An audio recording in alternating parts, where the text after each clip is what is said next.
హరి ఓం వీక్షకులారా, సంపూర్ణ నీతి చంద్రిక పంచతంత్రం.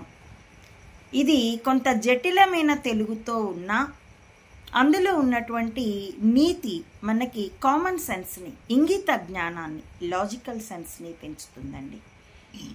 అందులో కథ రసం తీసిన పిప్పే, చెరుకు పిప్పి. కానీ రసం ఏంటంటే అది నీతి. మూర్ఖులై ఆటలు మరిగి ఉన్నటువంటి బాలురని కూడా ఎంతో స్కాలర్స్ని, విషయ పరిజ్ఞానం కలిగినటువంటి బుద్ధిమంతులుగా మలచినటువంటి సంపూర్ణ నీతి చంద్రిక.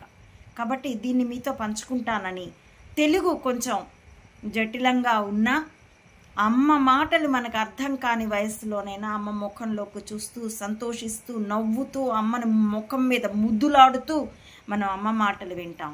అలాగే మన మాతృభాషని కూడా అర్థమైనా అవ్వకపోయినా దాన్ని అనుసరించే ప్రయత్నం చేయాలి, ఆ మాధుర్యాన్ని అందుకునే ప్రయత్నం చేయాలని మొదటి వీడియోలో చెప్పాను. ఇప్పుడు కొనసాగిస్తున్నానండి. కథ ప్రారంభం. గంగా తీరమందు సకల సంపదలు కలిగి పాటలీపుత్రమను పట్టణము గలదు. ఆ పట్టణమును సుదర్శనుడు అను రాజు పాలించుచుండెను. అతడు ఒకనాడు వినోదార్థము విద్వాంసులతో సల్లాపములు జరుపుచుండగా ఒక బ్రాహ్మణుడు చదువు గురించిన ప్రశస్తిని చెప్తాడండి. పలు సంధియముల తొలగుచును వెలయించు నగోచరార్థ విజ్ఞానము లోకుల కక్షి శాస్త్రమయ్యది ఎలవడ ఎవ్వనికి వాండే అంధుడు జగతిన్. ఈ నీతి శాస్త్రము అలవడకపోతే ఎవడికి వాడు అంధుడే.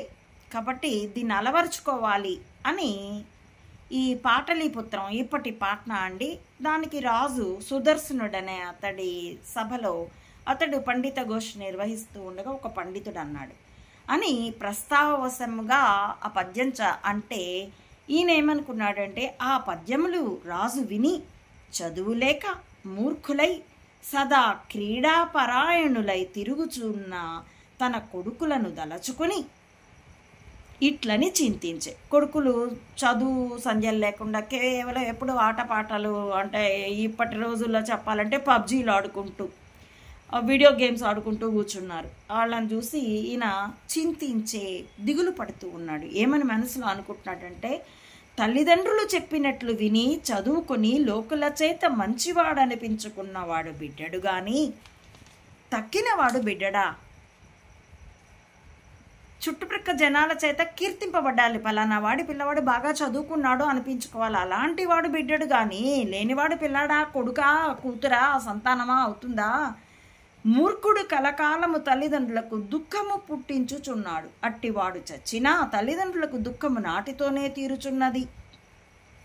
మూర్ఖుడు తల్లిదండ్రులకి బ్రతికినంత కాలం దుఃఖం కలిగిస్తున్నాడు. అలాంటి వాడు చచ్చినా మేలే, ఒక్కరోజుతో ఆ ఏడుపు తీరిపోతుంది అని అంటూ, కులమునకు యశము తెచ్చినవాడు పుత్రుడు గాని తల్లి కడుపు చెరుప పుట్టినవాడు పుత్రుడు కాడు.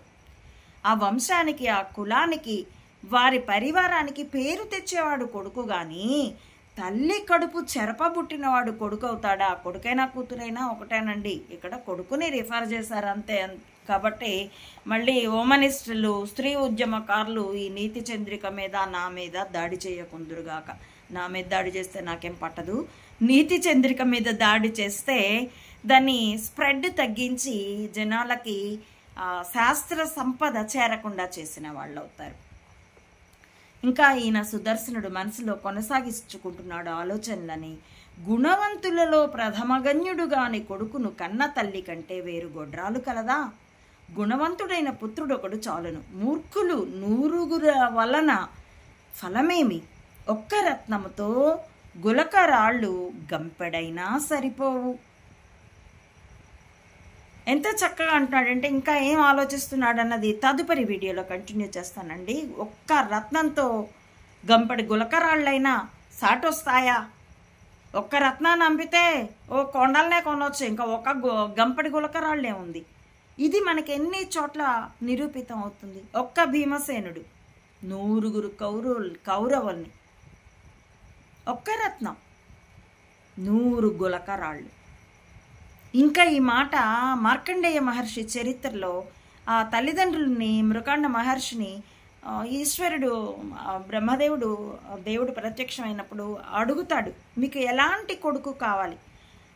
దుర్మార్గులు, పూర్ణ ఆయుష్కులు 100 కొడుకులు కావాలా? అల్పాయుష్కుడు 16 ఏళ్ళు మాత్రమే బ్రతుకుతాడు, కానీ తల్లిదండ్రుల్ని సేవిస్తాడు, భక్తిపరుడు, ధర్మపరుడు ఆయన కొడుకు కావాలా? మీరే కోరుకోండి అని అంటే వాళ్ళు నిస్సందేహంగా నిర్దిష్టంగా మాకు 100 వద్దు, ఒక్క కొడుకు అల్పాయుష్కుడైనా చాలు.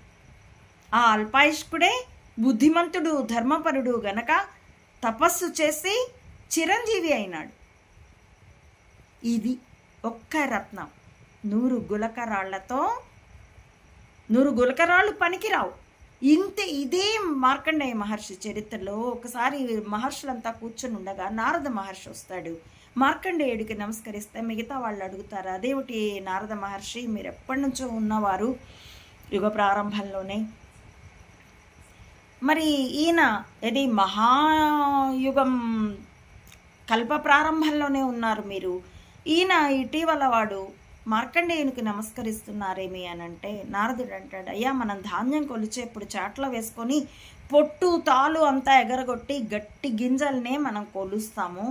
అలాగే ఒక వ్యక్తి జీవితంలో ఎంతకాలం జీవించాడన్నది కాదు, ఆ జీవితంలో అతడు ఎంతగా భగవన్నామ స్మరణ చేశాడు, ఆ క్షణాలే అతడి ఆయువు. అలా చూస్తే మార్కండేయ మహర్షి నాకంటే వయస్సులో పెద్దవాడే, కాబట్టి ఆయనకి నమస్కరిస్తున్నాను. ఎన్ని క్షణాలు భగవన్నామ స్మరణ చేస్తాము, అవి రత్నాలు. మిగిలిన కోట్ల క్షణాలు ఆయుకాలంలో ఇవన్నీ గులకరాళ్ళు. ఎంతో చక్కని పోలికతో ఒక్క కొడుకైనా 4 కొడుకులైనా బుద్ధిమంతులు మేలు కానీ బుద్ధిహీనులు ఉంటే 100 ఉంటే ఏమి, ఎంతమంది ఉంటే ఏమి, అలాంటి వాడిని కన్న తల్లి గొడ్రాలే అని తన కొడుకుల యొక్క స్థితిని గురించి విచారణ చేసుకుంటున్నాడు. ఇది నీతి చంద్రిక అండి, సంపూర్ణ నీతి చంద్రిక. అందులో కథలు మనకి చాలా చోట్ల కార్టూన్స్గా కూడాను రకరకాల పుస్తకాల్లోనూ విని ఉంటాం, కానీ అక్కడ కథల రూపేణ